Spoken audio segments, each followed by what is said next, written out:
Hello class. तो कैसे हैं आप सभी लोग। स्वागत है आप सभी का एक और नई वीडियो में, जहां पर आज हम लोग पढ़ने वाले हैं लिटरेरी डिवाइसेस। तो अगर आपको पता हो तो मैंने आपको क्लास 10th की इंग्लिश की जो पहली वीडियो हमने सरप्राइज़ वीडियो डाली थी, उसके अंदर मैंने आपको बताया था कि आपको ग्रामर की तो टेंशन नहीं लेनी है, क्योंकि ग्रामर के लिए मैं एक नया सरप्राइज़ लाऊंगा और आपको पूरा एक, कैसे बताऊँ, आपको सरप्राइज़ ही है लेकिन पूरी तरीके से ग्रामर को आपके फाड़ कर रख दूंगा। लेकिन आपकी जो लिटरेरी डिवाइस है ये आपके उस ग्रामर के अंदर नहीं होगी। ये लिटरेरी डिवाइस तो आपके लैंग्वेज लिटरेचर का पार्ट है, यानी आपके उस इंग्लिश का पार्ट है जिसको आप लोग स्टोरीज़ के अंदर पढ़ते हैं। तो मुझे लिटरेरी डिवाइस को अलग से पढ़ाना होगा। तो आज मैं लिटरेरी डिवाइस को लेकर आ गया हूँ। ये आपकी एकमात्र रिकॉर्डेड वीडियो आप कह सकते हैं। वो नॉट द मॉडर्न शेक्सपियर की कहानी के बाद जो हमने पोएम पढ़ी थी, उसके बाद ये एकमात्र रिकॉर्डेड वीडियो है आपको, जो आपको दी जा रही है। और इसे रिकॉर्डेड ही देना सही है, क्योंकि जो आपके चैप्टर्स हैं इंग्लिश के, चाहे वो कोर्स ए के हों चाहे कोर्स बी के हों, उन सब के लास्ट में जैसे आप राइम ऑफ एंशिएंट मैरिनर देखते हैं, स्नेक देखते हैं, इन सभी चैप्टर्स के आखिरी में आपको एक लिटरेरी डिवाइस दे रखा था। तो मैंने सोचा कि हर चैप्टर के बाद में आपको लिटरेरी डिवाइस पढ़ाऊंगा, तो हो सकता है कि आप याद भी ना रख पाएँ। और जो आदमी जिसको लिटरेरी डिवाइस चाहिए, अगर उसको एक अलग से थंबनेल के अंदर सारी लिटरेरी डिवाइस मिल जाएँ तो you can easily get it. So I think that इस तरह से लिटरेरी डिवाइस पढ़ाना सही रहेगा, इसीलिए मैं इस लिटरेरी डिवाइस को अलग से लेकर आ गया हूँ। और यहाँ पर हम लोग उस सारे चैप्टर से लिटरेरी डिवाइस को ले लेंगे, साथ ही साथ जो अलग लिटरेरी डिवाइस हैं जिनको मैंने आपको आपको आगे बताऊँगा उसके बारे में, खैर उसको भी हम लोग आज ही कवर कर लेंगे। तो उसके लिए आपको परेशान होने की ज़रूरत नहीं है। हालांकि लिटरेरी डिवाइस हैं क्या, इनको हम लोग अभी जान लेते हैं। तो लिटरेरी डिवाइस जो हैं ये कुछ ऐसे इस उस तरह के, जैसे आपको बताऊं तो ऐसे चीज़ें हैं, ऐसे वर्ड्स का कॉम्बिनेशन है जो कि एक साथ आकर आपको स्टोरी पढ़ने में आनंद देता है। अगर आप लोगों ने हिंदी में अलंकार पढ़ रखा है तो ये अलंकार को आप इंग्लिश में लिटरेरी डिवाइस समझ सकते हैं। तो लिटरेरी, अब आज का हमारा जो फंडा है वो कैसे रहेगा, इसको मैं आपको पहले बता दूं। तो ये जो मेरा है, ये मेरा पहली बात तो दो तरीके से रहेगा। पहली बात तो ये है कि आज जो मैं लेकर आया हूँ लिटरेरी डिवाइस, ये दो चैप्टर से लेकर आया हूँ। एक तो the rhyme of ancient mariner, ठीक है, राइम ऑफ एंशिएंट मैरिनर से लाया हूँ। AM लिख देता हूँ, राइम ऑफ एंशिएंट मैरिनर से लाया हूँ। साथ ही साथ और कहाँ से लाया हूँ, और मैं इसको लेकर आया हूँ स्नेक नाम के आपके चैप्टर के अंदर। तो इन दोनों चैप्टर्स के लास्ट में दे रखा था। और चूँकि आप डिस्ट्रैक्ट ना हो, चूँकि आप लोगों को कन्फ्यूज़न ना हो, इसीलिए मैंने इन्हें अंदर से लेकर आ गया है, अलग से लेकर आ गया हूँ। साथ ही साथ जो आपका अब इन दोनों चैप्टर्स जो हैं ये मिलाकर भी आपकी जो लिटरेरी डिवाइस की अंडरस्टैंडिंग है उसको पूरा नहीं कर पा रहे हैं, इसीलिए मैं आपके लिए तीसरी तरह की लेकर आ गया हूँ लिटरेरी डिवाइस, जिसके अंदर हम लोग क्या करेंगे, जिसके अंदर मैं आपको अपने हैंड रिटन नोट्स से आपको लिटरेरी डिवाइस को पढ़ा रहा हूँगा। जहाँ पर मेरे जो हैंड रिटन नोट्स हैं उनकी मदद से मैं आपको पढ़ा रहा हूँगा। और आपको एक और बात बता दूँ कि वो हैंड रिटन नोट मैंने डाल भी रखे हैं आपकी चैनल की कम्युनिटी के अंदर। तो बहुत पहले 2-3 महीने पहले डाला था मैंने, लेकिन यहाँ पर मैं उन हैंड रिटन नोट्स को भी लेकर आया हूँ, जहाँ से आपका लिटरेरी डिवाइस एक भी नहीं छूटेगा। सारे लिटरेरी डिवाइस को मैं यहाँ पर लेकर आ गया हूँ। तो हैंड रिटन नोट्स के जरिए अगर 2-4 छूट भी गए होंगे तो उनको हम लोग कवर कर लेंगे। अब हम लोग का क्या करते हैं, अब हम लोग शुरू करते हैं अपने आज की इस क्लास को, ठीक है। तो सबसे पहले देख लेते हैं PPT की मदद से। तो ये जो आपकी शुरुआत की 2 PPT है, ये ली गई है आपकी the rhyme of ancient mariner से, जहाँ पर एक आपको दे रखा था पढ़ने के लिए जो कि था एनाफोरा। एनाफोरा क्या है, तो the use of a word referring back to a word used earlier in a test or conversation to avoid repetition. तो रिपीटिशन को अवॉइड करने के लिए किसी भी टेक्स्ट में या कन्वर्सेशन की स्टार्ट में आप अगर आप 2 वर्ड्स को एक साथ यूज़ कर देते थे, तब आप उसको क्या कहेंगे, तब आप कहेंगे कि मैंने यहाँ पर एनाफोरा नाम की लिटरेरी डिवाइस का यूज़ किया है। जैसे एग्जांपल के लिए अगर मुझे लिखना है कोई पोएम, उसमें मैंने ले लिया, मान लो सोनू ले लिया मैंने, सोनू सोनू लिया, सोनू लिखने के बाद डॉट डॉट अपनी उसको कवर किया। अब इसी को पढ़ने में और मज़ा है, इसीलिए मैंने आगे फिर से सोनू ले लिया, मतलब 2 लाइन ली और 2 लाइन के स्टार्ट्स में वर्ड्स को सेम कर दिया। तो इसको आप क्या कहेंगे, एनाफोरा कहेंगे। और आप ये भी कह सकते हैं कि ये क्या है, it's a rhetorical term for repetition of a word, किसी वर्ड की रिपीटिशन के लिए यूज़ होने वाला एक रेटोरिकल टर्म है। साथ ही साथ आप क्या कह सकते हैं, साथ ही साथ आप कह सकते हैं और फ्रेज, किसी फ्रेज या वर्ड के रिपीटिशन के लिए यूज़ होने वाला ये एक तरह का वर्ड है। और आप क्या कह सकते हैं भाई, और आप कह सकते हैं कि at the beginning of successive clause, जो दो क्लॉज स्टार्ट हो रहे हैं सक्सेसिवली यानी ऊपर नीचे, उनकी बिगनिंग में आप यूज़ करते हैं इन वर्ड्स को, आप ऐसा देखते हैं। ठीक है, अगर एग्जांपल समझ नहीं आए तो मैं इसी चैप्टर के एग्जांपल लेकर आ गया हूँ। एग्जांपल में आप देखते हैं कि I fear Dai ancient mariner. ठीक है, पहला ये आपका पहला स्टैंजा, ये साथ ही साथ दिया है कि I fear the Dai sky skinny hands. वहाँ पर आपका जो ट्रैवलर है, ट्रैवलर नहीं, जो गेस्ट है, वो किससे कहता है, वो एंशिएंट मैरिनर से कहता है कि मतलब आपको बताता है कि ये जो एंशिएंट मैरिनर था मैं इससे डर भी रहा था, इसकी स्किनी हाथों से डर रहा था। तो आप देखते हैं कि ये दोनों जो आपकी पोयम की लाइन है, ये दोनों स्टार्ट हुई हैं आई फियर और आई फियर नाम के वर्ड से, यानी यहाँ पर एनाफोरा है। अब ये जो 3 लाइन है ना, इसमें देखो साथ कैसे शुरू हैं, अलोन अलोन ऑल अलोन, है ना। आप देखते हैं तीनों के तीनों लाइन्स के अंदर अलोन अलोन अलोन बार बार आया है। यहाँ पर भी अलोन आया है और यहाँ पर भी अलोन आया है। अलोन अलोन ऑल अलोन, ये तो रिपीटेशन हो गया, लिट्रेशन हो गया। साथ ही साथ यहाँ पर ये जो 2 लाइन्स हैं, इन दोनों लाइन्स में आप क्या देखते हैं, इन दोनों लाइन्स में यहाँ पर 2 बार अलोन वर्ड का यूज़ किया गया है। ठीक है, एंड 1000 स्लिमी थिंग्स, और आपको क्या दे रखा है, और यहाँ पर भी आप रेपिटेशन देख सकते हैं, 2 बार 1000 वर्ड का यूज़ किया गया है, एनाफोरा है। ठीक है, for the sky and the sea, यहाँ पर एक लाइन हो गई स्काई एंड द सी, और उसके बाद फिर the sea and the sea and the sky, और यहाँ पर क्या कर दिया गया है, the sea and the sky. यहाँ पर भी आप देख सकते हैं कि अगर यहाँ से आप अगर अपने वर्ड को स्प्लिट कर दे तब आप देखते हैं कि दोनों बार में रिपीटेटिवली वर्ड्स का यूज़ किया गया है। तो ये आपका एनाफोरा है, जहाँ पर आप लोग क्या करते हैं, जहाँ पर आप लोग समरी अगर दूँ तो आप क्या करेंगे, इसके लिए आप क्या करेंगे, जैसे कोई एक वर्ड लिया और इस वर्ड के आगे अपनी पोएम की पहली लाइन आपने लिखी, फिर दूसरी लाइन को स्टार्ट करते समय आपने उसी वर्ड को लिया और उसके ऊपर भी आगे अपनी लाइन लिख दी। यहाँ से आपने क्या कर दिया, एनाफोरा का अपना काम पूरा कर लिया।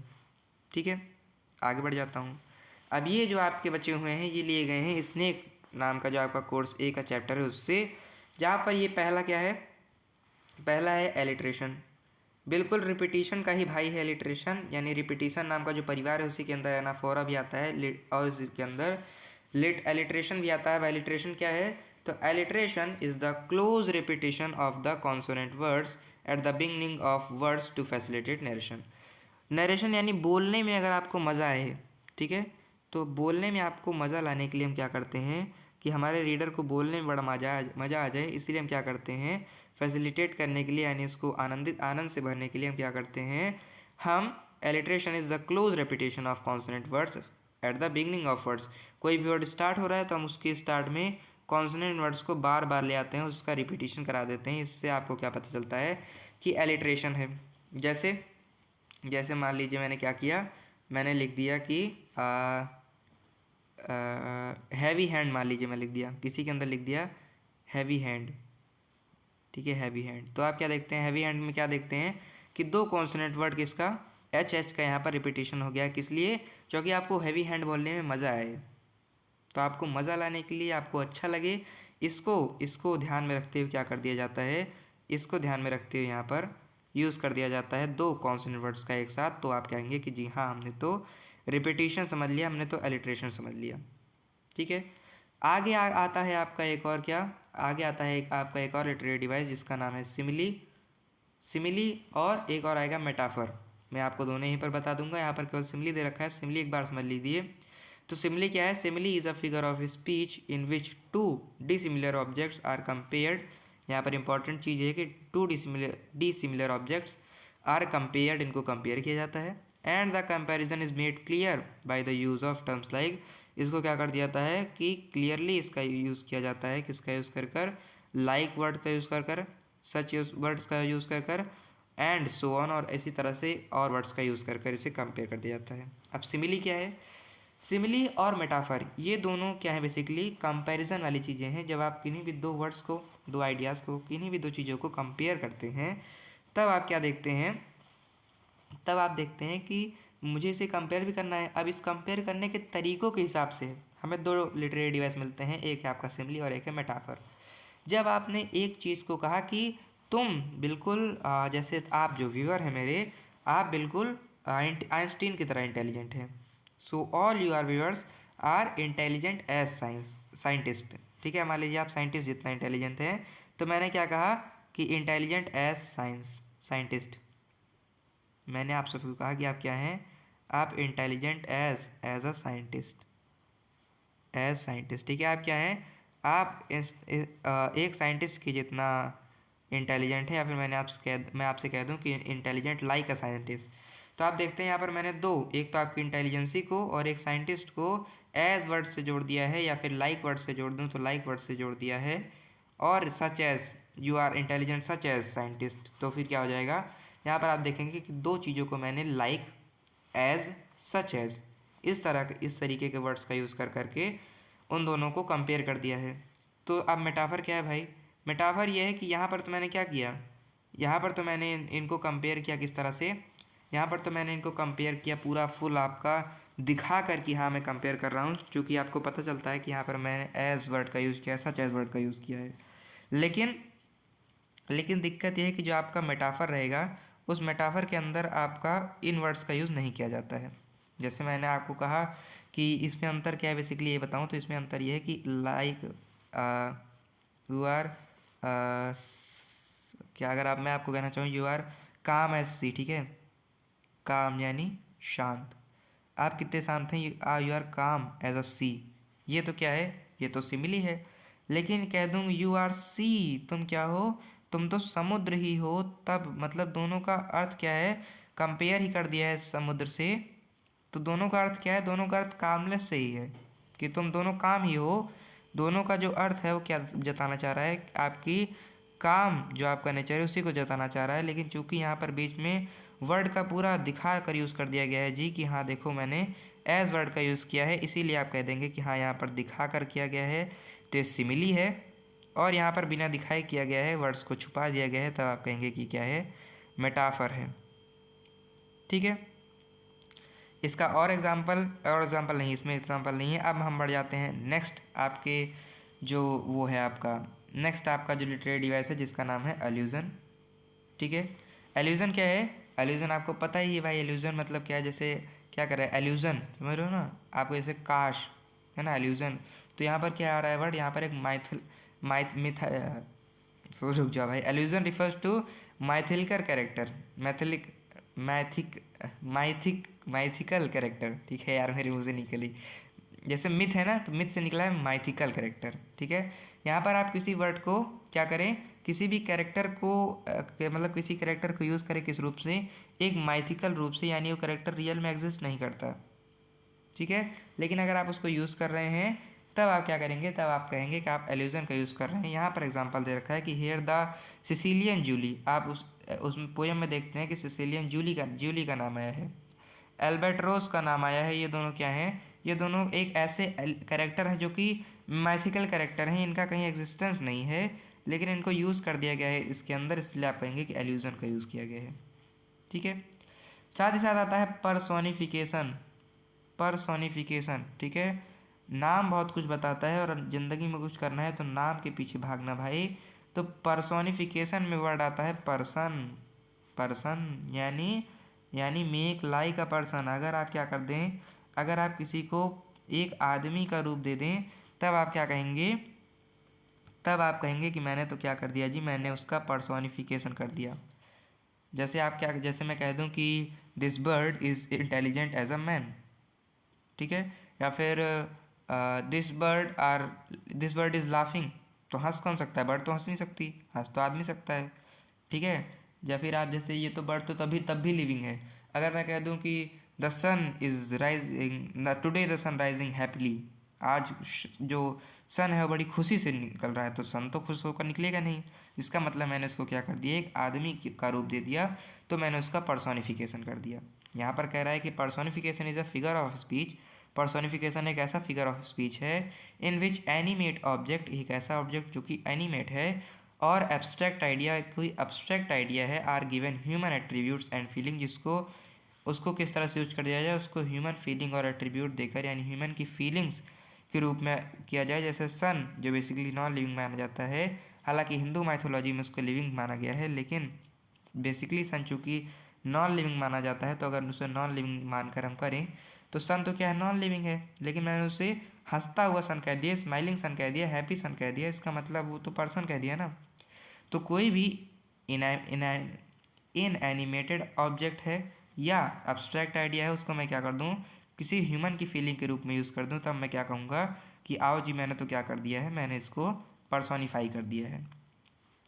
The soft yellow brown bellied snake, अब जैसे आप इसके अंदर देखते हो स्नेक को क्या कहा गया है, soft yellow bellied by brown bellied snake is a personify through the poem. यहाँ पर आप क्या करें, यहाँ पर आप देखते हैं स्नेक की जो बेली है इसको क्या कर दिया गया है, इसको सॉफ्ट येलो और ब्राउन कह दिया गया है, जिससे आपको पता चलता है कि यहाँ पर इस स्नेक को भी पर्सोनीफाई कर दिया गया है। ठीक है, साथ ही साथ आप क्या देखते हैं, साथ ही साथ आप ये भी देखते हैं, चलो कह रहा है कि some time like a human drinking water from the trough licking its lips turning its head. अब यहाँ पर जो आपको देखते हैं ना किस तरह से दिखाया गया है कि जो सांप है जो आता है वहाँ ट्रफ पर पानी पीने के लिए, उस आश्रय में पानी पीने के लिए, उसके लिए क्या कहा गया है कि वो क्या कर रहा है, लिकिंग इट्स लिप्स, वो अपने ओंठों को चाट रहा है। सांप तो ओंठों को चाट नहीं सकता। It's lips and turning his heads, और अपना सिर को मोड़ रहा है, तो आदमी की तरह कहा गया है ना उसको।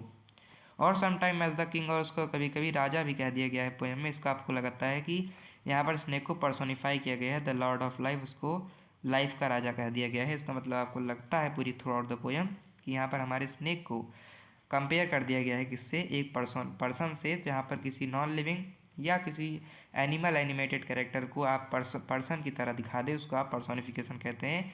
बेहद आसान माना जाता है इसको।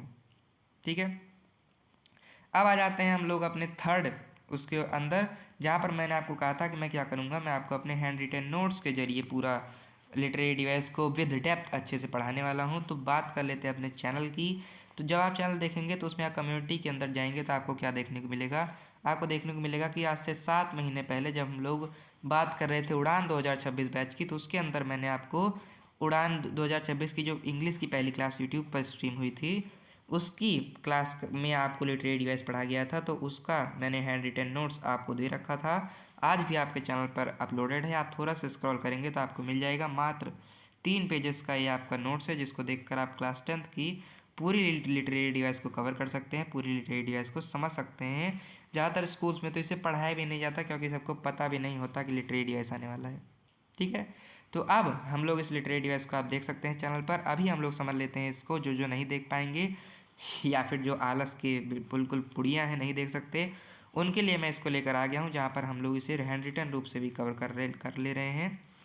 तो सबसे पहला आपका क्या था, पोएटिक डिवाइस हम लोग आज पढ़ेंगे तीसरे मेथड से, जहाँ पर सबसे पहला था आपका टूल ऑफ कंपैरिजन, यानी कंपेयर करने के लिए हम क्या करते हैं, दो चीज़ों का यूज़ करते हैं, एक है सिमिली और एक है मेटाफर। जहाँ पर हम लोगों ने एज और लाइक जैसे वर्ड्स का यूज़ किया, वहाँ पर मैंने क्या कहा, रुक जाओ, हाँ, तो वहाँ पर मैंने कहा कि मैंने क्या किया, मैंने सिमिली का यूज़ किया है। और जैसे एग्जांपल है John is fast as horse, यहाँ पर मैंने एज वर्ड का यूज़ कर दिया, इसका मतलब ये क्या है, सिमिली है। और जहाँ पर मैं क्या करूँ, जहाँ पर मैं एक चीज़ को डायरेक्ट दूसरी चीज़ कह दूँ, जैसे you are not like a scientist, you are a scientist. ठीक है, इसका मतलब क्या हुआ कि आप साइंटिस्ट जैसे नहीं हैं, आप साइंटिस्ट ही हैं। इसका मतलब क्या है, मैंने मेटाफर कह दिया ना। तो यहाँ पर क्या करें, state that one thing is other, मतलब एक चीज़ को पूरा दूसरा चीज़ ही कह दूँ तो उसको मैं मेटाफर कहूँगा। जैसे यहाँ पर कहा गया है कि John is fast as a horse, लेकिन यहाँ पर कह रहे हैं जॉन इज़ हॉर्स, समझ रहे हैं ना, कि जॉन जो है वो घोड़े जितना तेज़ भागता है, लेकिन यहाँ पर कह दिया है कि जॉन तो घोड़ा ही है। ये आपका मेटाफर है। पर्सोनिफिकेशन हमने पढ़ लिया है, जहाँ पर क्या कर दिया जाए, किसी भी नॉन लिविंग थिंग को एक ह्यूमन की क्वालिटी दे दी जाए तो आप कहेंगे हमने उसको पर्सोनीफाई कर दिया गया है। Trees are dancing in thunder, बारिश में जो ट्रीज़ हैं वो नाच रहे हैं। अब ट्रीज़ तो नाच नहीं सकते, लेकिन यहाँ पर नचा दिया गया है, इसका मतलब यहाँ पर पर्सोनीफाई कर दिया गया है। एसोनेंस आपका एक लिटरेरी पोएटिक डिवाइस है, जिसका मतलब होता है कि जहाँ पर सेंटेंस के अंदर जब वॉवेल को क्या किया जाएगा, वॉवेल को जब रिपीट किया जाएगा तब वो आपके एसोनेंस कहलाएंगे, और जब कॉन्सोनेंट को रिपीट किया जाएगा तो उनको कॉन्सोनेंस कहा जाएगा।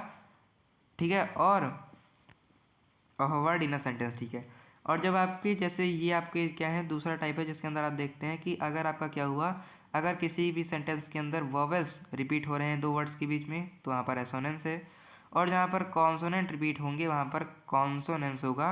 एलिट्रेशन क्या है, जहाँ पर consonant repeated in starting of words in a sentence, किसी सेंटेंस में जो वर्ड्स हैं उनकी स्टार्टिंग में। ठीक है, यहाँ पर क्या है, यहाँ पर कहीं पर भी वॉवेल और कॉन्सोनेंट रिपीट हो सकते हैं, लेकिन यहाँ पर जब वर्ड्स की स्टार्टिंग में रिपीट होंगे तब वहाँ पर एलिट्रेशन होगा। और ज़्यादातर आपको ये दोनों नहीं पूछे जाते, इसीलिए आपको दिखाया भी नहीं गया है। ज़्यादातर ये दोनों नहीं पूछे जाता, ज़्यादातर आपसे एलिट्रेशन ही पूछा जाता है। ठीक है, ठीक है। आगे आता है आपका हाइपरबली। ये क्या है भाई? तो यहाँ पर आपको दिख ही रहा है कि हाइपरबली में क्या वर्ड है, इसके अंदर वर्ड है एक हाइपर। हाइपर यानी एक्सट्रीम ना, नाम कमाना है तो नाम के अंदर तो जाना होगा भाई। तो हाइपर का अर्थ होता है एक्सट्रीम। कहते हैं भाई हाइपर क्यों हो रहा है, यानी एक्सट्रीम क्यों हो रहा है, गुस्सा क्यों हो रहा है। तो किसी भी चीज़ को अगर आप उसकी एक्सट्रीम एग्जरेशन तक लेकर जाएं, तब उसके बाद क्या है, मतलब ऐसा दिखा दे कि भाई तुम हंसते हो तो पूरी दुनिया डगमगा जाती है। इसका मतलब क्या है कि उसको उसकी औकात से ज़्यादा बता दिया, तब आप क्यों क्या कहेंगे, वहाँ पर मैंने हाइपरबली का यूज़ कर दिया गया है। जैसे दिखाया गया कि she cried a river of tears, यानी उसने इतना रोया कि पूरी नदियाँ भर गई आंसुओं से। अब ऐसा तो हो ही नहीं सकता भाई, पूरा गांव रोएगा तब भी नदी नहीं भरेगी आंसू से, लेकिन एक लड़की के अकेले रो देने से आंसू कैसे भर जाएगा। भले ही उसको कोई भी छोड़कर गया हो, लेकिन चाहे जितना रो ले आंसू भरने वाला नहीं है। ठीक है, तो हाइपरबली का अर्थ क्या है कि जितना उसकी औकात है, औकात से ज़्यादा बोल देने को आप क्या कहेंगे, हाइपरबली कहेंगे। ठीक है, आगे आता है क्या, आगे आता है रिपीटिशन। और ये ऐसा परिवार है जिसके अंदर कई सारे मेंबर आते हैं। ठीक है, रिपीटिशन के ही अंदर एलिट्रेशन भी आएगा, रिपीटिशन के अंदर ही एनाफोरा आएगा। लेकिन इसमें अंदर क्या है, एलिट्रेशन में जो लेटर्स थे किसी वर्ड्स के, वो क्या हो रहे थे, किसी लेटर्स या किसी भी वर्ड का लेटर जो है वो रिपीट हो रहा था। लेकिन रिपीटिशन के अंदर क्या होगा, रिपीटिशन के अंदर आप देखते हैं कि पूरा का पूरा वर्ड ही रिपीट हो रहा है। तब आप कहेंगे कि वो क्या है, वो आपका, ठीक है, वो आपका क्या है, रिपीटिशन है। जैसे आप देखते हैं यहाँ पर, कहाँ पर, इसमें ये देखिए क्या दे रखा है, अलोन अलोन ऑल अलोन। यहाँ पर आप देखते हैं कि क्या इसी एक ही सेंटेंस में पूरा का पूरा अलोन अलोन वर्ड 2 बार, पूरा वर्ड ही रिपीट हो गया है। तब आप कहेंगे कि यहाँ पर क्या है भाई, यहाँ पर तो मेरा रिपीटिशन है। और यहाँ पर एग्जाम्पल भी ये दे रखा है, अलोन अलोन ऑल अलोन, यानी आपको पता चलता है कि एग्जाम्पल कहाँ से लिया गया है। ये लिया गया है आपका राइम ऑफ एंशिएंट मारिनर से। ठीक है, ठीक है। आगे क्या आता है आपका, आगे आता है आपका एनाफोरा। एनाफोरा क्या है भाई, तो एनाफोरा आपको मैंने बता दिया कि repetition of some words at first into consonant I. कोई 2 कॉन्जिक्यूटिव लाइन है, उनकी मतलब क्या कर दे, अगर हम उनकी फर्स्ट 2 मतलब लाइन के फर्स्ट 2 पार्ट्स में अगर हम लोग वर्ड्स का यूज़ कर दें, ठीक है, 2 लाइन से उनके फर्स्ट पार्ट में अगर हम वर्ड्स का यूज़ कर दें, तो उसे आप क्या कहेंगे, एनाफोरा कहेंगे। फिर से रिपीट करा दूँ तो सिमिली क्या है, सिमिली और मेटाफर क्या है, दोनों जब 2 वर्ड्स को कंपेयर करेंगे तो इन्हें सिमिली मेटाफर कहा जाएगा। लेकिन जब वर्ड्स यूज़ जहाँ पर हम लोग एज या लाइक या एज लाइक वर्ड का यूज़ कर रिपीट करें, मतलब कंपेयर करेंगे, तो वो सिमिली है। और डायरेक्ट दूसरी चीज़ कह देंगे तो उसको आप मेटाफर कहेंगे। उसके बाद आता है पर्सोनिफिकेशन, यानी जब किसी भी नॉन लिविंग थिंग को, अब्स्ट्रैक्ट आइडिया को आप पर्सोनिफाई कर दें, उसको आप पर्सोनिफिकेशन कहते हैं। नेक्स्ट है आपका एसोनेंस, कॉन्सोनेंस और एलिट्रेशन। तो जब किसी भी वर्ड्स में स्पेसिफिकली केवल वॉवेल ही रिपीट होगा, उसे आप एसोनेंस कहेंगे। जब स्पेसिफिकली कॉन्सोनेंट ही रिपीट होगा, तब आप उसको क्या कहेंगे, मतलब कहीं पर भी रिपीट हो सकता है।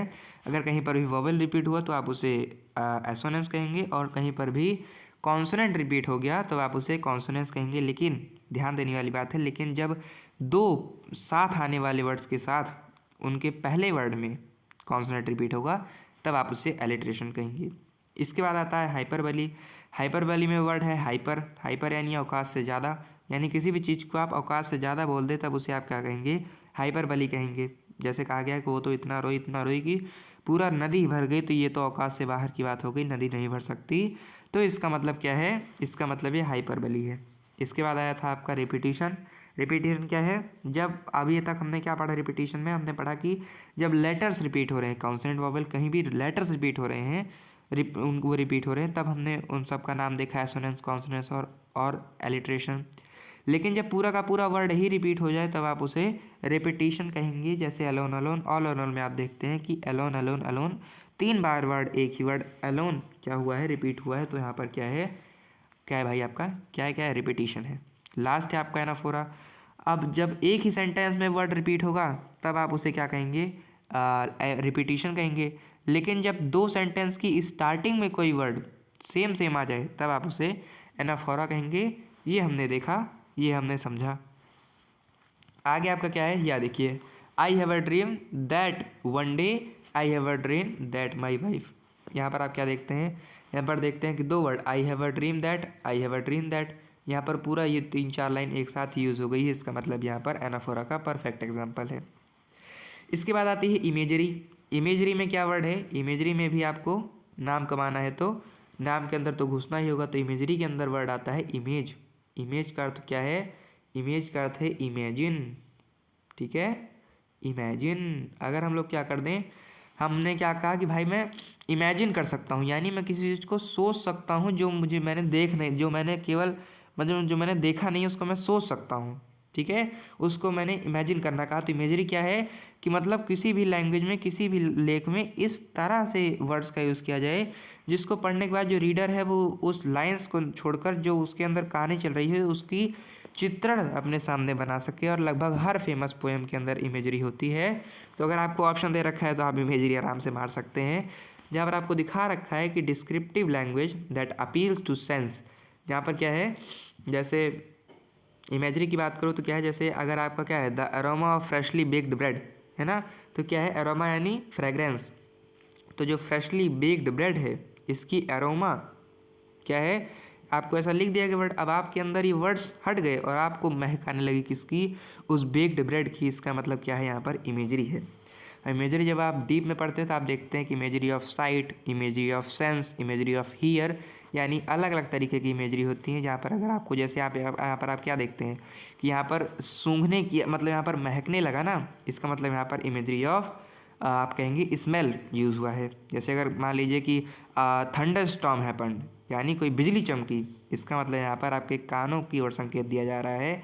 आपको ऐसा किया गया है कि अगर आप इमेजिन भी करें तो आपको सुनाई पड़े क्या, बिजली की कड़कने की आवाज़, इसको आप क्या कहेंगे, इमेजरी ऑफ हियर कहेंगे, इमेजरी ऑफ ऑडियो कहेंगे। इमेजरी ऑफ सेंस क्या है, the pen is very hot, इसका मतलब क्या है कि वो तो बहुत गर्म था, तो ये आपके अंदर क्या आ गया, सेंस का आ गया।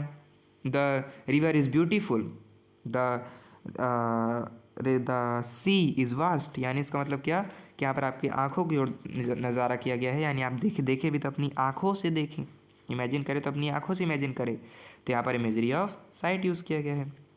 ये तो हो गई अंदर की बात। अब आपका क्या बचा है, अब आपको बचा है एनामोटोफोइया, और बहुत मज़ा आता है इसको पढ़ने में। वर्ड्स दैट शोज साउंड, ठीक है, ऐसे वर्ड्स जो कि साउंड को दिखाएं उसको आप एनामोटोफोइया कहते हैं, एनामोटोफोइया कहते हैं। जिसको क्या कहते हैं, वर्ड्स दैट शोज साउंड, यानी जो इसकी हाँ जो इसका ऐसे वर्ड्स जिसको जिसको जो कि साउंड की ओर बताएं। जैसे आप देखते हैं कि the tale of custard dragon के अंदर आप क्या देखते हैं कि क्या था भाई इसका, जगलिंग है ना, और जब वो मारने लगता है हमारा कस्टर्ड ड्रैगन तो आपको कई सारी आवाज़ सुनाई दे जाते हैं ना, क्लैटरिंग है ना, इस तरह के कई सारे वर्ड्स आपको दिखाए जाते हैं। इसका मतलब वहाँ पर जो है आपको ऐसा दिखाया गया है कि हाँ आप सुने, है ना, मतलब वहाँ पर इन अभी साउंड की बात की गई है। इसका मतलब क्या है, वहाँ पर एनामोटोफोइया का यूज़ किया गया है। एग्जाम्पल है the car zoomed pass out, यानी कार तो जू करके पास हुई, इसका मतलब यहाँ पर भी आपकी हियर, आपके सुनने की जो शक्ति है उसका चेकअप किया गया है, यानी आपको सुनने के लिए विवश किया गया है। ऑक्सीमोरॉन क्या है, when two opposite sewing words uses together, जब दो अपोजिट सोइंग वर्ड को क्या कर दिया जाए, साथ में यूज़ कर दिया जाए, तब आप उसे ऑक्सीमोरॉन कहते हैं। यहाँ पर इनको आयरनिकली यूज़ किया जाता है, आपको आगे बताया जाएगा। तो ऑक्सीमोरॉन क्या है, जैसे आपने एक चैप्टर पढ़ा होगा वर्चुअली ट्रू, पढ़ा क्या होगा, हमने ही पढ़ाया था भाई। चैप्टर का नाम क्या था, चैप्टर का नाम था वर्चुअली ट्रू। इसका मतलब क्या था, वर्चुअली ट्रू में आप क्या देखते हैं, वर्चुअली ट्रू में आप देखते हैं कि चैप्टर का जो नाम है वर्चुअली ट्रू, ये खुद ही क्या है, ये खुद ही एक ऑक्सीमोरॉन है। क्यों भाई, क्यों, कैसे ऑक्सीमोरॉन है, तो ये ऑक्सीमोरॉन इसलिए है क्योंकि यहाँ पर आप देखते हैं कि जो दो वर्ड है वर्चुअली और ट्रू, इन दोनों वर्ड्स में आप देखते हैं कि वर्चुअली का अर्थ क्या है भाई, वर्चुअली का अर्थ है आभासी, ठीक है, वर्चुअली का अर्थ है आभासी, और वर्चुअली का अर्थ है आभासी, और ट्रू का अर्थ है सत्य। तो समझ रहे हो ना, झूठ और सत्य ये दोनों आयरनिकली मतलब ये दोनों क्या हैं, बिल्कुल अपोजिट वर्ड्स हैं, लेकिन इनको साथ में यूज़ कर दिया गया है। इसका मतलब यह परफेक्ट एग्जांपल है ऑक्सीमोरॉन का। जैसे दे रखा है कि बिटर स्वीट टेस्ट, इसका टेस्ट कैसा था, बिटर स्वीट था, यानी तीखा भी था और मीठा भी था।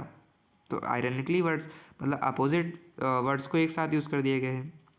इसके बाद आता है आपका एंटीथेसिस। ये क्या है? ये आपका क्या है, एक ऐसा लिटरेरी डिवाइस है जिसमें क्या रहता है, when two contradictory words uses in parallel clause, जब दो पैरेलल क्लॉज में क्या कर दिया जाए, दो पैरेलल क्लॉज में इन कॉन्ट्राडिक्टरी वर्ड्स का यूज़ कर दिया जाए, इसको आप क्या कहते हैं, एंटीथेसिस कहते हैं। आगे आता है आपका बड़ा फेमस बड़ा इंपॉर्टेंट आयरनी। जब क्या कर दिया जाए, जब दो वर्ड्स के बीच में दुश्मनी दिखाई दे, जब दो वर्ड्स के बीच में बिल्कुल उल्टा पुल्टा दिखाई दे, तब आप उसे क्या कहेंगे,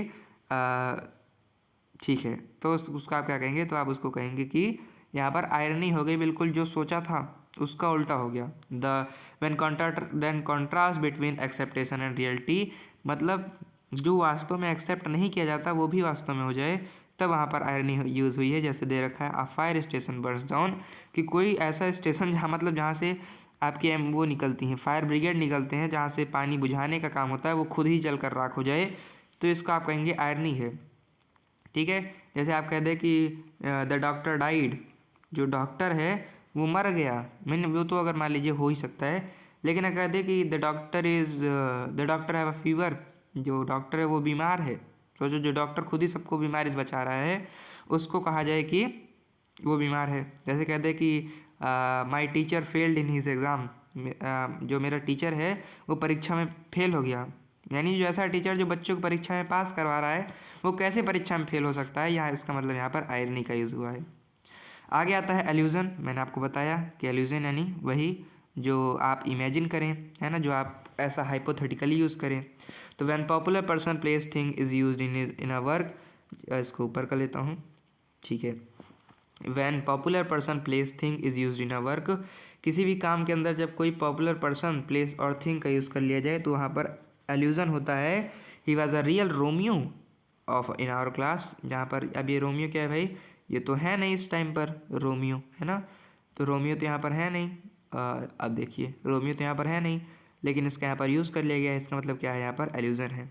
जैसे you are Sachin Tendulkar of our team, तो मेरी टीम के सचिन तेंदुलकर हो, है ना, मतलब सचिन तेंदुलकर तो हैं अभी, लेकिन कह दे कि you are Albert Einstein of my group, तो मेरे ग्रुप के एल्बर्ट आइंस्टीन हो, इसका मतलब यहाँ पर किसी पॉपुलर चीज़ का अपने काम में यूज़ कर लिया जाए, इसको आप लोग एल्यूजन कहते हैं। अब आ जाते हैं लास्ट पेज के अंदर। ये थोड़ा सा ब्लर है, आप लोग इसको समझने में दिक्कत हो सकती है, हालांकि जिसको दिक्कत है वो या तो क्वालिटी बढ़ा ले और या तो क्या कर ले, कम्युनिटी पे जाकर नोट्स को ले सकता है। आगे और आपका क्या आता है, आगे आता है आपका पैराडॉक्स। पैराडॉक्स का मतलब क्या है, तो when the sentence first seems to be wrong but it have a deep meaning, कोई ऐसा सेंटेंस, और ये बहुत ज़्यादा समझने वाली चीज़ है कि कोई ऐसा सेंटेंस जो कि सबसे पहले पढ़ने पर लगे तो यार क्या लिख दिया यार, झूठ झूठ दारू पी के लिख रहा था क्या, लेकिन जब आप उसे बार बार पढ़ें, कुछ देर बाद पढ़ें, तब आपको उसके अंदर कोई डीप हिडन मीनिंग समझ में आए, तब आप उसका क्या कहेंगे, तब आप कहेंगे कि यार इसने तो मुझको पागल बना दिया, और पागल बनाने को ही आप क्या कहते हैं, पैराडॉक्स कहते हैं। जैसे दे रखा है कि लेस इज़ मोर, है ना, क्या दे रखा है, लेस इज़ मोर, यानी कम ही ज़्यादा है। पढ़ने वाले को ही गुस्सा लग जाएगा, अरे क्या लिख कर चला गया है, कम ही ज़्यादा है, कम ही ज़्यादा है, ये क्या है। लेकिन जब आप इसे डीपली पढ़ेंगे तो आपको पता चलता है कि हम अपनी ज़िंदगी में चाहे जो कमा लें वो हमेशा क्या रहेगा, वो बहुत कम ही रहेगा। फिर आप कह सकते हैं लेस इज़ मोर, यानी अगर आपके अंदर संतुष्टि है तब आपके पास जो थोड़ी चीज़ें हैं उसको भी आपको बहुत ज़्यादा मान लेना चाहिए, वो भी आपको बहुत ज़्यादा लगनी चाहिए। ये इन अ वे एक सेटिस्फैक्शन की चीज़ को दिखाया जाता है। तो ये तो इसकी डीप मीनिंग हो गई, इसीलिए यहाँ पर पैराडॉक्स का यूज़ हुआ है। लास्ट दो आपके कौन से हैं, एक है आपका सिम्बोलिज्म, ठीक है, सिम्बोलिज्म आपका बहुत ही ज़्यादा फेमस है ना, जहाँ पर क्या किया जाए, जहाँ पर वही चीज़ की देखने पर तो आपको लगे कि वो बिल्कुल सिंपल चीज़ है, लेकिन आपको जो कोई बड़ा आदमी जो उसे जानने वाला है या आप खुद ही अगर जानकार है तो उसकी एक डीपर मीनिंग हो, उसकी एक डीप मीनिंग हो, उसको आप सिम्बोलिज्म कहते हैं। जैसे व्हेन एन ऑब्जेक्ट, जैसे कोई ऑब्जेक्ट है, ठीक है, एक्टिंग थिंग्स, कोई एक्शन है, कोई थिंग है, and word used with containing a deeper meaning, जिसका वर्ड का यूज़ तो बिल्कुल ऑर्डिनरी वर्ड्स हैं वो, लेकिन उनका यूज़ इस तरह से कर दिया गया है कि उनकी क्या है, एक डीपर मीनिंग है, उनकी क्या है, एक डीपर मीनिंग है। उसको आप क्या कहते हैं, उसको आप कहते हैं कि यहाँ पर सिम्बोलिज्म का यूज़ कर दिया गया है। जैसे अगर किसी पोयम में किसी कहीं पर भी रेड फ्लावर का यूज़ कर दिया गया है, तो है तो रेड फ्लावर बिल्कुल ऑर्डिनरी चीज़ ही, लेकिन बाद में आपको जब अच्छे से उसके आसपास की पूरी उसको पढ़ेंगे तो आपको पता चलेगा कि यहाँ पर रेड फ्लावर का अर्थ था लव, यहाँ पर रेड फ्लावर का अर्थ था प्रेम, मोहब्बत। ठीक है। तो इसको आप क्या कहते हैं, सिंबॉलिज्म कहते हैं। अब आता क्या, आगे आता क्या आता है, आगे आता है साइनेकडॉकी। साइनेकडॉकी क्या है भाई, ये भी बहुत लेस आस्ड लिटरेरी डिवाइस है, लेकिन अगर आपको मज़ा आ रहा हो तब आप इसको पढ़ सकते हैं। जिसमें क्या कहता है, जिसमें कवि कहना चाहता है कि व्हेन अ स्मॉल थिंग और पार्ट रिप्रेजेंट्स द होल और वाइस वर्सा। जब कोई स्मॉल थिंग या कोई स्मॉल पार्ट पूरी चीज़ को क्या करे, पूरी चीज़ को रिप्रेजेंट करे, तब उसको आप क्या कहते हैं, साइनेकडॉकी कहते हैं। ठीक है, हटा दो इसको। ठीक है। कह रहा है he bought a new set of wheels. ये आपको क्या कह रहा है, यहाँ पर आप देख सकते हैं किस तरह से यहाँ पर सेट जो वर्ड है, किसका जो सेट वर्ड है, ये पूरा वर्ड तो केवल एक ही है सेट, लेकिन ये पूरा व्हील्स के पूरे सेट को दर्शा रहा है, इसके पूरे ग्रुप को दिखा रहा है, पूरे होल व्हील्स को दिखा रहा है। इसका मतलब यहाँ पर क्या है, इसका मतलब यहाँ पर है साइनेकडॉकी। ठीक है। अब आपके लास्ट में दो आते हैं, क्या लास्ट में दो चीज़ आती है, एक पोएटिक लाइसेंस और एक ट्रांसफर्ड एपिथेट। ये दोनों चीज़ें ऐसी हैं जो आपकी लिटरेरी डिवाइस के अंदर तो नहीं आती हैं, लेकिन ये ऐसी चीज़ें जिनको आपको एक पोएम पढ़ते समय जानना बहुत ज़रूरी है, और वरना आपको बहुत ज़्यादा मिसकंसेप्शन हो सकते हैं, क्योंकि you all know that half knowledge is very dangerous. आधी जानकारी बहुत मुश्किल होती है। तो इसी तरह से आप देखेंगे कि जो आपके विलियम शेक्सपियर हैं और जो बड़े और फेमस राइटर्स हैं, पोएट्स हैं, इन्होंने तो डायरेक्टली वर्ड्स का ऐसे यूज़ कर दिया है कि आप देख कर आपको ऐसा लगेगा कि यार इसने क्या लिख दिया है ना कोई ग्रामर से मतलब है, ना कोई वर्ड से मतलब है। ठीक है। इनको पढ़ने के बाद आपको लगेगा कि यार इंग्लिश वाली मैडम मेरी फालतू में मुझको टेंस याद करा रही हैं, इसने तो कुछ भी यूज़ नहीं किया, तो इसकी किताबें कैसे छप रही हैं, है ना। तो उसको कहा जाता है पोएटिक लाइसेंस। यानी इसका मतलब ये है कि कोई भी अगर फेमस प्रेस्टिजियस पोएट है तो उसको एक पोएटिक लाइसेंस होता है। इसका मतलब ये नहीं है भाई कि उसको कोई लाइसेंस बनवाना पड़ता है, कागज़ लेकर घूमता है, ऐसा नहीं है। तो पोएटिक लाइसेंस भी एक तरह का एक वही है कि अगर आप क्या देखें, अगर आप देखें किसी भी पोएम के अंदर कोई दिक्कत है ना, कोई स्पेलिंग एरर है या कोई ग्रामेटिकल एरर है ना, तब आप क्या तब आप क्या कह सकते हैं, तब आप कह सकते हैं कि यहाँ पर पोएट ने अपनी पोएटिक लाइसेंस का यूज़ किया गया है। हालांकि ऐसा नहीं है कि जो पोएट है उसको ऐसा लगेगा कि भाई मैं तो पोएट हूँ, मैं तो कुछ भी कर सकता, मेरे पास लाइसेंस है, मैं फालतू में बंदूक चलाऊँगा, ऐसा नहीं है। पोएट भी पोएटिक लाइसेंस का यूज़ तभी करते हैं जब उनको राइम्स बनानी रहती है। ठीक है। जैसे आप देखते हैं कि जो आपकी पोएम है कोर्स बी में how to tell wild animal, तो उसमें जब बात आती है पैंथर लेपर्ड की, तो वहाँ पर देखते हैं कि वर्ड असली वर्ड जो है थर्ड या फोर्थ लाइन है मेरे ख्याल से, तो उसके अंदर आप देखते हैं कि जो वर्ड है वो तो है लेफ्ट, वास्तव में जो वर्ड है वो है लेफ्ट, लेकिन वहाँ पर उन्होंने एक आप कहेंगे कि एलिट्रेशन बनाने के लिए, या फिर आप कहें तो रिपीटिशन बनाने के लिए, या फिर आप कहें राइम बनाने के लिए उन्होंने क्या किया है, एक वर्ड लेफ्ट टी को हटा दिया है, तो वहाँ पर उन्होंने ही ओनली लेप एंड लेप अगेन, इस तरह से उन्होंने कहा है। इसका मतलब क्या है, उन्होंने राइम बनाने के लिए और अच्छे लगने के लिए उन्होंने वर्ड्स को हटा दिया, यानी स्पेलिंग के साथ दिक्कत कर दी। इसका मतलब ये नहीं है कि उनको कुछ नहीं आता, उनको आता है, लेकिन उन्हें क्या किया, the freedom poet take to break rules in language grammar of for artist effect. ठीक है। अब जैसे कोई भी उसके अंदर आर्टिस्टिक इफेक्ट लाने के लिए वो क्या कर सकते हैं, ग्रामर के और लैंग्वेज के रूल्स को ब्रेक कर सकते हैं, उसको क्या कहते हैं, उसकी जो ब्रेक करने के लिए उनको जो फ्रीडम दी गई है उसको आप पोएटिक लाइसेंस कहते हैं। ठीक है। आगे दे रखा है ट्रांसफर्ड एपिथेट। ये क्या है, तो when the adjective is used by another and in sentence it given to another. जैसे जैसे जो कैसे बताऊँ, जैसे आपको कोई सेंटेंस है और उसके अंदर क्या किया गया है, उसके अंदर एडजेक्टिव यूज़ किया गया है दूसरा, और उसके बाद क्या था, और उसके बाद उसका जो रियल मीनिंग जो है वो किसी दूसरे के लिए बताई गई है। जैसे आपको कैसे बताऊँ, जैसे मान लीजिए कहा गया है कि मैंने खाया, कितना कह दूँ मैं, ठीक है, और मैं क्या खड़ा हूँ, जैसे मान लीजिए हाँ चलो मैं और तुम एक चाउमीन के ठेले पे खड़े हैं, तुमने पूछा तुमने खाया, मैंने कहा हाँ मैंने खाया। अब इसमें कोई पूछने की बात तो नहीं, कोई पूछेगा चाउमीन खाया, चाउमीन के ठेले पर खड़े हैं तो चाउमीन ही तो खाएंगे जी, है ना, रसगुल्ले तो खाएंगे नहीं। तो ऐसे ही क्या है, यहाँ पर भले ही वर्ड एक यूज़ किया गया हो लेकिन उसका वास्तव में कंसिडर्ड मतलब रहता है उसका एक वास्तव में वर्ड रहता है, मतलब रहता है, उसको आप ट्रांसफर्ड एपिथेट कहते हैं, जहाँ पर उस वर्ड का अर्थ जो है मतलब एक ही वर्ड को दूसरे वर्ड के लिए ट्रांसफ़र कर दिया जाता है, उसका आप ट्रांसफर्ड एपिथेट करते हैं। जैसे अगर मैं कह दूँ आई हैड अ स्लीपलेस, मेरा जो था मैंने एक पूरी स्लीपलेस ली। क्या स्लीपलेस ली भाई? तो स्लीपलेस दिन तो लोगे नहीं, तो रात में ही सोते हैं, तो इसका मतलब है I had a sleepless night, मेरी जो रात थी वो बिना सोई गई, बेचैनी में गई। इसको आप एक कहेंगे कि आई हैड अ स्लीपलेस। तो अगर आप अपने दोस्त से कहें कि आई हैड अ स्लीपलेस, है ना, आज मैं और आप रात में गए सोने के लिए, सुबह उठा तो मैंने तुमसे कहा भाई आज आज मैं आई हैड अ स्लीपलेस, ठीक है, मतलब आज मैं बिना नींद के था। तो अब वो पूछेगा थोड़ी कि भाई नींद, बिना नींद रात के था कि बिना नींद दिन के था, गिरा के मारोगे उसको। तो यहाँ पर ट्रांसफ़र हो गया स्लीपलेस से नाइट तक, इसका मतलब यहाँ पर ट्रांसफर्ड एपिथेट का यूज़ किया गया है। यहाँ पर अगर मैं आपको बात करूँ इस टोटल में, तो आप कह सकते हैं कि सिमिली आपसे पूछा जा सकता है, मेटाफर पूछा जा सकता है, पर्सोनिफिकेशन पूछा जा सकता है, एलिट्रेशन पूछा जा सकता है, रिपीटिशन और एनाफोरा पूछा जा सकता है। और यहाँ पर क्या है भाई, इसको हटा दो सबसे पहले। तो यहाँ पर आपसे इमेजरी पूछा भी जा सकता है और नहीं पूछा जाएगा, तो आप अपने फ़ायदे के लिए मार सकते हैं कहीं पर।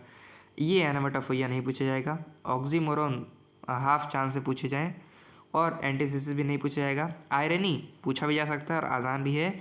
एल्यूजन भी 50% चांस ये पूछा जाए, मतलब बहुत कम चांस है।